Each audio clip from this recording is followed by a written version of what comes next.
No hay nada más que Él. Lo escuché en Parashá Yitro el 1 de febrero de 1944. Está escrito: no hay nada más que Él. Esto significa que no existe ningún otro poder en el mundo capaz de oponerse al Creador. Y la razón por la cual uno ve que en el mundo hay cosas y poderes que niegan su poder absoluto se debe a que el Creador así lo desea.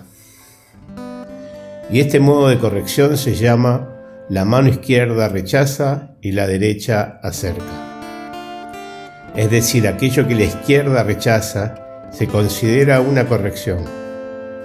Esto significa que en el mundo existen cosas que desde un principio han tenido como finalidad desviar al hombre del camino correcto y por medio de las cuales es rechazado la Kedushá, santidad. Y el beneficio de estos rechazos es que, por medio de ellos, la persona recibe una necesidad y un deseo completo de que el Creador le ayude, puesto que ve que de otra manera estaría perdida, ya que no solo no progresa en su trabajo, sino que ve que retrocede, es decir, carece de la fuerza para observar la Torá y las mitzvot, preceptos, incluso en lo lishma, no en beneficio de la Torá. Pues solo superando todos los obstáculos de manera genuina, por encima de la razón, pueden observarse la Torá y las mitzvot. Pero la persona no siempre posee la fuerza para sobreponerse por encima de la razón. Por el contrario, se encuentra forzada a desviarse de la senda del Creador. Dios no quiera, aún siendo lo lishma. Y aquel que siempre siente que lo fragmentado excede a lo intacto, es decir, que existen muchos más descensos que ascensos, y que no ve un final a estos estados, cree que permanecerá para siempre al margen de la Kedushá, santidad, pues siente que es demasiado difícil para él observar la Torá en lo más mínimo, a menos que pueda trascender por encima de la razón. Pero no siempre es capaz de conseguirlo. Por lo tanto, ¿cuál será el final de todo esto? Entonces, finalmente determina que nadie puede ayudarle sino el mismo Creador.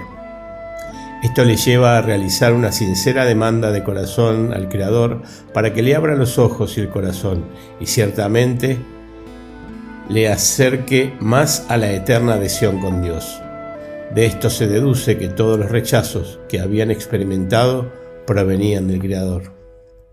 Esto significa que no se debía a que hubiera fallado, a que no tuviera la capacidad de sobreponerse a los obstáculos.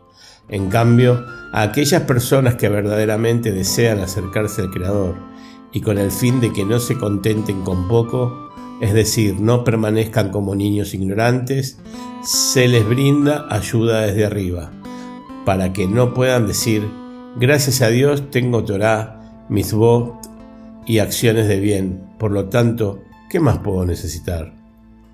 Y solamente si uno posee un deseo sincero, recibirá ayuda desde arriba, y constantemente se le muestra cuán carente está en su estado presente. Esto significa que se le envían pensamientos y opiniones que se oponen al trabajo con el fin de hacerle ver que no está unido al Señor. Y en la medida en que consigue sobreponerse, siempre acaba viendo que se encuentra más lejos de la Kedushá que los demás, quienes se sienten unidos al Creador. Sin embargo, uno siempre tiene quejas y reclamos, y no consigue justificar el comportamiento del Creador y cómo Él se comporta con uno. Esto le provoca dolor. ¿Por qué no está unificado con el Creador? Finalmente, llega a sentir que no tiene parte alguna de la Kedushá. Aunque uno en ocasiones recibe un despertar desde arriba que le revive momentáneamente, enseguida vuelve a caer a lo más bajo.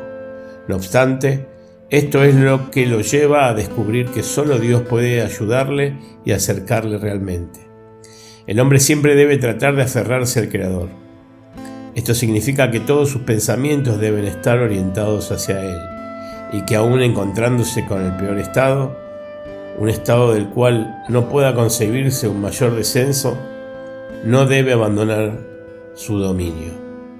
Es decir, no debe concebir que exista otra autoridad que le esté impidiendo entrar en la Kedushá y que sea capaz de causar beneficio o daño alguno. Esto significa que no debe pensar que existe la fuerza de la Sitra Ahra, otro lado, opuesto, impidiéndole ejecutar buenas acciones y seguir la senda de Dios. En cambio, todo es llevado a cabo por el Creador. Baal Shem Tov decía que aquel que sostiene la existencia de otra fuerza en el mundo, es decir, klipot, cáscaras, se encuentra en un estado de servir a otros dioses. No es necesariamente el pensamiento herético el responsable de la transgresión, pero si él cree que existe alguna otra autoridad y fuerza aparte del Creador, de esta forma ya está cometiendo un pecado. Más aún, aquel que sostiene que el hombre es dueño de su propia autoridad y que afirma que fue él mismo quien ayer no deseó seguir la senda del Creador, también está pecando de hereje. Esto se debe a que no cree que solo el Creador sea quien dirige al mundo. Sin embargo, cuando comete una transgresión, ciertamente debe arrepentirse y lamentarse por haberla cometido. Pero también aquí debemos colocar al dolor y a la pena en el lugar que le corresponde.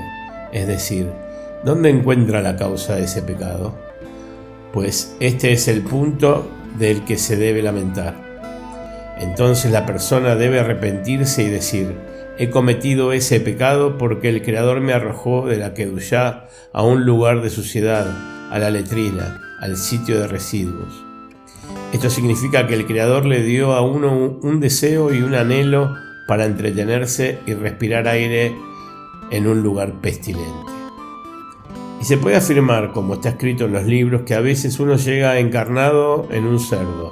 Debemos interpretar esto como él dice, entendiendo que uno recibe un deseo y anhelo de extraer vida de aquellas cosas que previamente había considerado meros desperdicios, pero ahora desea nutrirse por medio de ellos.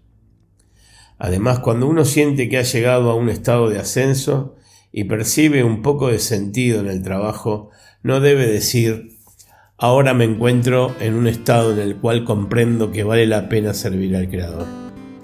En cambio, debe saber que en ese momento ha sido favorecido por el Creador y por lo tanto Él lo cercó más así, y esta es la razón por la cual en ese momento percibe un sentido en el trabajo.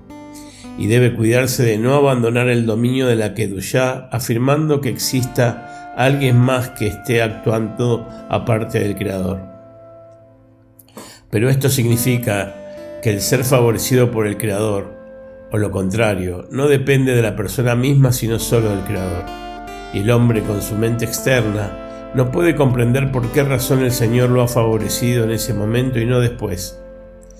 Del mismo modo, cuando lamenta que el Creador no lo acerca a Él, también debe cuidar en qué sentido lamenta este distanciamiento respecto del Creador, pues si lo hace pensando en su beneficio personal, entonces se estaría convirtiendo en un receptor para sí mismo, para su propio beneficio, y quien recibe está separado de él. En cambio, debería lamentar el exilio de la Shejiná, divinidad, o sea, está causando aflicción a la Shejiná. Uno no puede tomar como ejemplo cuando algún pequeño órgano del cuerpo está dolorido. Ciertamente el dolor es percibido básicamente en la mente y en el corazón. El corazón y la mente representan la totalidad del hombre, y por supuesto la sensación de un solo órgano no puede ser equivalente a toda la sensación de dolor en la persona, donde se siente la mayor parte del dolor. Así es el dolor que uno siente por estar alejado del Creador, ya que uno no es más que un órgano particular de la divina Shejiná, porque es el alma de Israel en su totalidad. Por lo tanto, el dolor particular no se asemeja al grado del dolor general. Esto significa que existe aflicción en la Shejiná cuando los órganos son apartados de ella y no pueden sustentarlos. Y podríamos decir que este es el significado de lo que dijeron nuestros sabios. Cuando un hombre se lamenta, ¿qué es lo que dice la Shejiná? Oprobio a mi cabeza.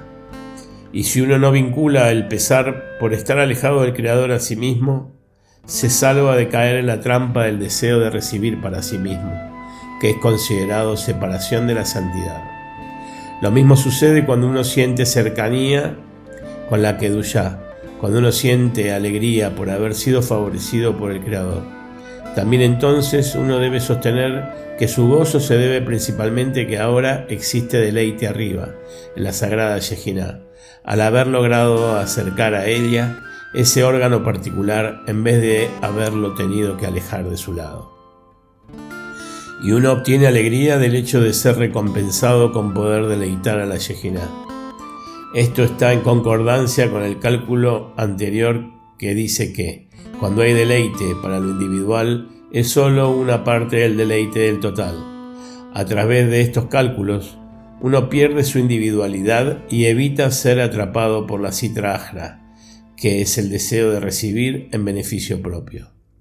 Si bien el deseo de recibir es imprescindible, pues de él está compuesto el hombre en su totalidad, se debe a que cualquier cosa que exista en la persona aparte del deseo de recibir no pertenece al creado, sino que se le atribuye al creador. Pero el deseo de recibir placer debe ser corregido invirtiéndolo con el fin de otorgar. Esto significa que el placer y el deleite que el deseo de recibir consigue deben corresponder con la intención de brindar deleite arriba cada vez que el creado sienta placer, puesto que este fue el propósito de la creación, beneficiar a sus creaciones, y esto se llama el deleite de la Shejinah arriba. Por esta razón uno debe hallar consejos sobre cómo causar deleite arriba, y por cierto, si uno recibe placer, también arriba se sentirá contento y con satisfacción. Por eso el individuo anhela estar siempre en el palacio del rey y poder divertirse con los tesoros del rey. Y eso por supuesto provocará contento y satisfacción arriba. De esto se desprende que todo el anhelo debe estar orientado exclusivamente en beneficio del Creador.